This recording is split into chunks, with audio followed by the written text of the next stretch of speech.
ಕಲಬುರಗಿ ಜಿಲ್ಲೆಯ ಚಿಂಚೋಳಿ ತಾಲೂಕಿನ ಅನವಾರ ಕ್ರಾಸ್ ಹತ್ತಿರದ ಶ್ರೀ ರೇವಣಸಿದ್ದೇಶ್ವರ ದೇವಸ್ಥಾನದಲ್ಲಿ ಶ್ರೀ ಆದಿ ಜಗದ್ಗುರು ರೇಣುಕಾಚಾರ್ಯರ ಜಯಂತಿ, ಪಂಚಾಚಾರ್ಯರ ಯುಗಮಾನೋತ್ಸವ ಹಾಗೂ ಮಹಾತ್ಮ ಬಸವೇಶ್ವರ ಜಯಂತಿಯನ್ನು ವೈಭವಯುತವಾಗಿ ಆಚರಿಸಲಾಯಿತು.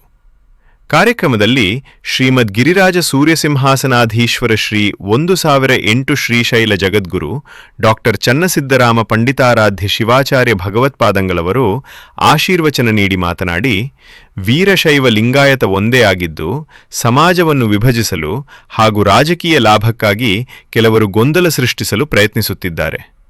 ಯಾವುದೇ ಒಂದು ವಚನವನ್ನು ಅಪಾರ್ಥ ಮಾಡಿ ಸಮಾಜದಲ್ಲಿ ಭಿನ್ನಾಭಿಪ್ರಾಯ ಮೂಡಿಸುವ ಕಾರ್ಯ ನಡೆಯುತ್ತಿದೆ. ಪಂಚಾಚಾರ್ಯರು ಹಾಗೂ ಬಸವಾದಿ ಶಿವಶರಣರು ತಮ್ಮ ವಚನಗಳ ಮೂಲಕ ಸಮಾಜಕ್ಕೆ ಸಿದ್ಧಾಂತಗಳನ್ನು ನೀಡಿದ್ದಾರೆ.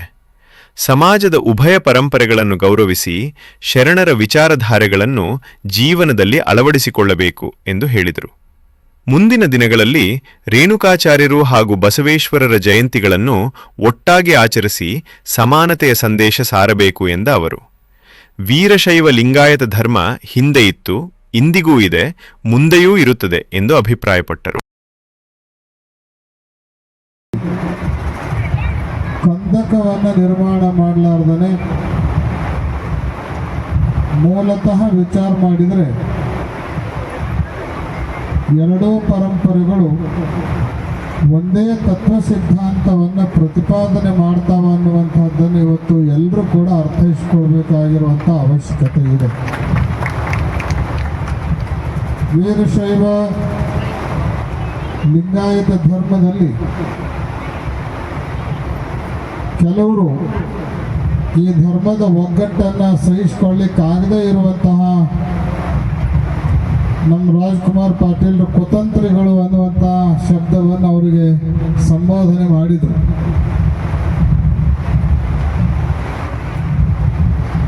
ಅಂಥ ಜನ ಸ್ವಲ್ಪ ವಿಚಾರ ಮಾಡಬೇಕಾಗಿರುವಂತಹ ಅಗತ್ಯ ಇದೆ. ಏನು ಅಂತ ಕೇಳಿದರೆ, ಇವತ್ತು ಪಂಚಪೀಠಗಳ ಪರಂಪರೆಯನ್ನು, ಬಸವಾದಿ ಶಿವಶರಣರ ಶರಣ ಪರಂಪರೆಯನ್ನು ಕೂಲಂಕಷವಾಗಿ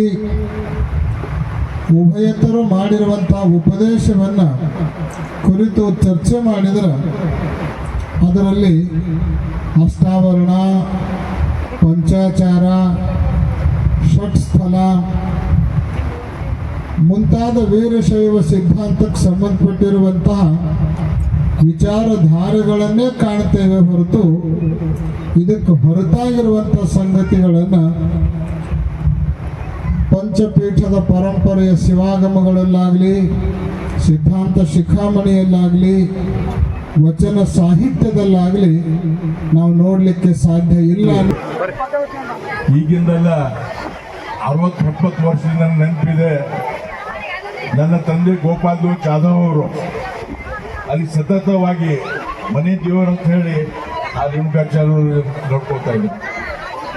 ಅವ್ರು ಹೋದಾಗ ಅಷ್ಟೇ ಏನು ಹೇಳ್ತಾ ಇದ್ರು, ಅವ್ರು ಹೋದಾಗ ಕಾರ್ಯಕ್ರಮ ಶುರು ಮಾಡ್ತಾ ಇದ್ರು ಗೋಪಾಲ್ ಜಾಧವ್ ತಂದೆಯವರು. ಅಲ್ಲಿ ಅವರ ಟ್ರಸ್ಟಿನ ಹೆಸರಲ್ಲಿ ನಾವು ಅಲ್ಲಿ ಬೃಹತ್ ಮೂರ್ತಿ ಸ್ಥಾಪನೆ ಮಾಡಿದ್ದೀವಿ. ಒಮ್ಮೆ ಮೂಢನಂಬಿಕೆಗಳನ್ನು ದೂರ ಮಾಡಲಿಕ್ಕೆ, ಅನ್ಯಾಯ ಅತ್ಯಾಚಾರಗಳನ್ನು ನಿರ್ಮೂಲನೆ ಮಾಡಲಿಕ್ಕೆ ದೇವರೇ ಸ್ವತಃ ಧರೆಗಿಳಿದು ಜನ್ಮ ತಾಳಿ ಬರ್ತಾರೆ ಅನ್ನುವಂಥ ಮಾತನ್ನು ನಾವು ಕೇಳಿದೆ. ಹಾಗೆ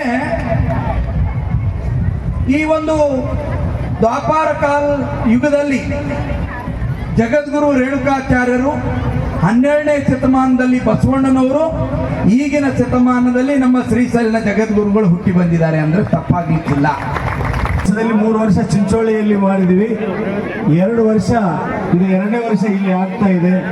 ಈಗಾಗಲೇ ಮಾತನಾಡಿದ್ರೆ ಕ್ಷೇತ್ರ ಅಭಿವೃದ್ಧಿ ಆಗಬೇಕು.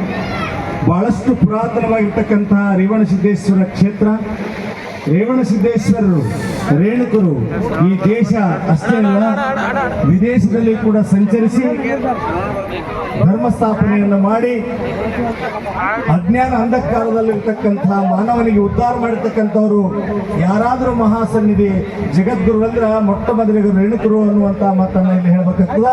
ಅಂತ ರೇಣುಕರು ರೇವಣಸಿದ್ದೇಶ್ವರಾಗಿ ಅವತರಿಸಿ ನಮ್ಮ ಭಾಗದಲ್ಲಿ ಅನೇಕ ಕಡೆ ಸಂಚರಿಸಿ ಧರ್ಮದ ದಂಡಯಾತ್ರೆಯನ್ನು ಮಾಡಿರ್ತಕ್ಕಂಥದ್ದು ಅವರ ದೇವಸ್ಥಾನಗಳನ್ನು ನೋಡ್ತೀವಿ ಅದ್ಭುತವಾಗಿ ಎಲ್ಲ ಕಡೆ. ಅದರಲ್ಲಿ ನಮ್ಮ ರಟಗಾಲ ಕ್ಷೇತ್ರ ಒಂದು ಕೂಡ ಮುಖ್ಯವಾದಂತಹ ಧರ್ಮ ಕೇಂದ್ರ. ಅದರ